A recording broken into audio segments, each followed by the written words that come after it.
Welcome और welcome back. तो Bharat replace करने जा रहा है जीपीएस को खुद के नेविगेशन सिस्टम से, जो कि है नाविक। स्मार्टफोन्स पर भी अभी तक भी नाविक यूज हो रहा था इंडिया में, लेकिन इसके काफी लिमिटेड यूज थे और स्मार्टफोन्स में अभी भी जीपीएस ही चलता है। लेकिन अब गवर्नमेंट बोल रही है कि इसको स्मार्टफोन्स में भी लाया जाए, नाविक को। एक क्वेश्चन मैं आपसे करूंगी कि जीपीएस की फुल फॉर्म क्या होती है, कमेंट सेक्शन में लिखिए। बहुत ही आसान क्वेश्चन है, बाकी नाविक के बारे में सब कुछ जानेंगे। और दूसरी बात, अगर जीपीएस हम सक्सेसफुली रन कर रहे थे तो नाविक बनाने की जरूरत क्यों महसूस हुई हमारी गवर्नमेंट को, सब कुछ डिस्कस करते हैं। So without further ado let's get started. नाविक की फुल फॉर्म है नेविगेशन विद इंडियन कॉन्स्टलेशन। ये एक नेविगेशन सैटेलाइट सिस्टम है जो कि इसरो ने, यानी कि इंडियन स्पेस रिसर्च ऑर्गेनाइजेशन ने डेवलप करा है। ये ओरिजिनली अप्रूव हुआ था 2006 में और इसकी कॉस्ट लगभग अंदाजा लगाया गया था कि $174 मिलियन आएगी। इसको कंप्लीट करा जाना था 2011 में, लेकिन देखो बहुत सारी दिक्कतों की वजह से ये 2018 में ऑपरेशनल हुआ और इसकी कॉस्ट भी थोड़ी ज़्यादा आई, करीब करीब $189 मिलियन। अब ये इसके 8 सैटेलाइट्स हैं और ये पूरे इंडिया को कवर करता है। ये बात जान लेने की है, ये इंडिया को कवर करता है, ना कि पूरे वर्ल्ड को। इंडिया का जो पूरा लैंड मास है और इंडिया के आसपास जो 1500 किलोमीटर की बाउंड्री है, वहां तक इसका रीच है, वहां तक ये एरिया को कवर करता है।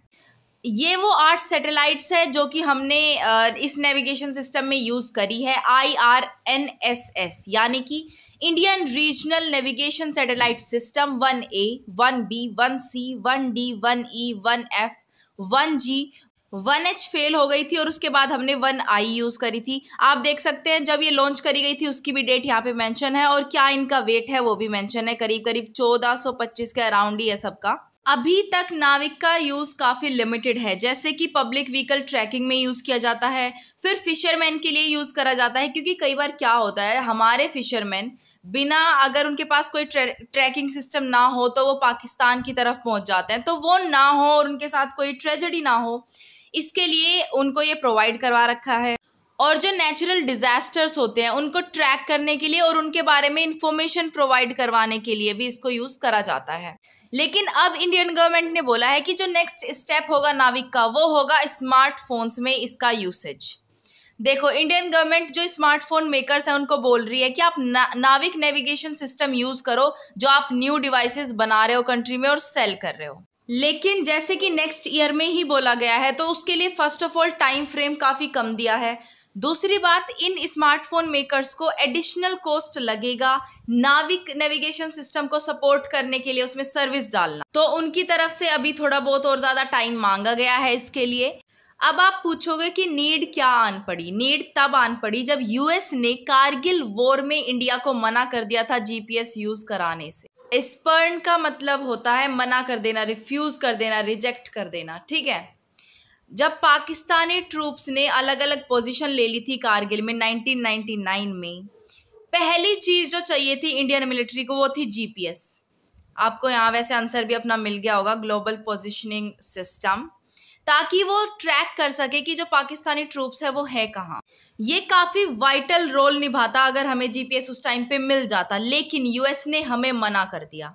देखो, इसके पहले भी हमें कई बारी, इंडिया को कई बारी फील हुआ है कि हमारा खुद का जीपीएस यानी कि नेविगेशन सिस्टम होना चाहिए, लेकिन कारगिल के बाद तो ये रियलाइज कर लिया था नेशन ने कि इसकी जो नीड है वो इनएविटेबल है, हमें ये बनाना ही पड़ेगा। और फिर हमने यूएस को जवाब देते हुए अपना खुद का नाविक यानी कि नेविगेशन विद इंडियन कॉन्स्टलेशन बनाया। अब अगर मैं जीपीएस और नाविक में कंपैरिजन करूं तो सबसे बड़ा तो जो डिफरेंस है वो यही है कि GPS all across the globe काम करता है, जबकि नाविक सिर्फ इंडिया के लिए है और जो एडजेसेंट एरिया है इंडिया के उनके लिए, यानी कि 1500 किलोमीटर इंडिया की बाउंड्री से और ज्यादा एरिया, सिर्फ उसको कवर करता है नाविक। जैसे यूएस के पास जीपीएस है ग्लोबल कवरेज के लिए, ऐसे ही ग्लोबल कवरेज के लिए दूसरे नेशंस के पास भी सिस्टम्स हैं।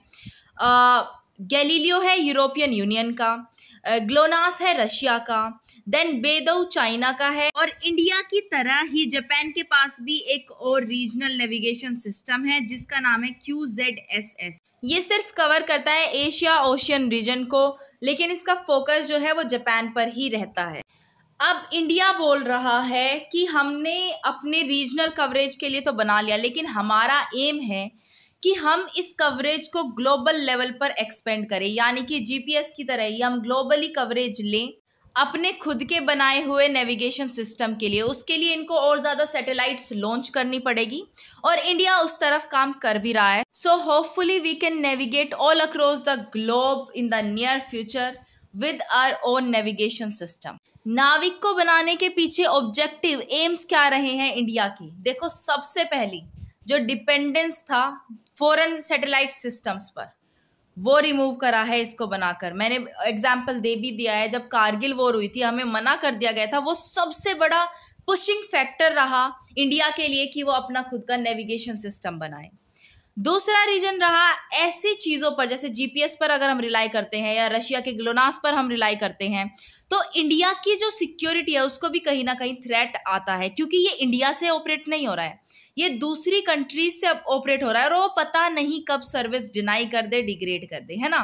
तो इस चीज़ को भी अवॉइड करने के लिए हमने खुद का मतलब नेविगेशन सिस्टम बनाया। जैसा कि मैंने बोला, जो कंट्रोल था बाकी कंट्रीज के नेविगेशन सिस्टम्स का वो हमारे पास नहीं था, लेकिन अपना जब है नाविक तो उसका कंट्रोल भी इंडिया के हाथ में है। तो ऐसा भी कोई रिस्क नहीं है कि इसकी सर्विस डिनाई कर दी जाएगी या इसकी सर्विस विदड्रॉ कर ली जाएगी, ऐसा कुछ नहीं होगा। इस पे हम रिलाई कर सकते हैं fully, right?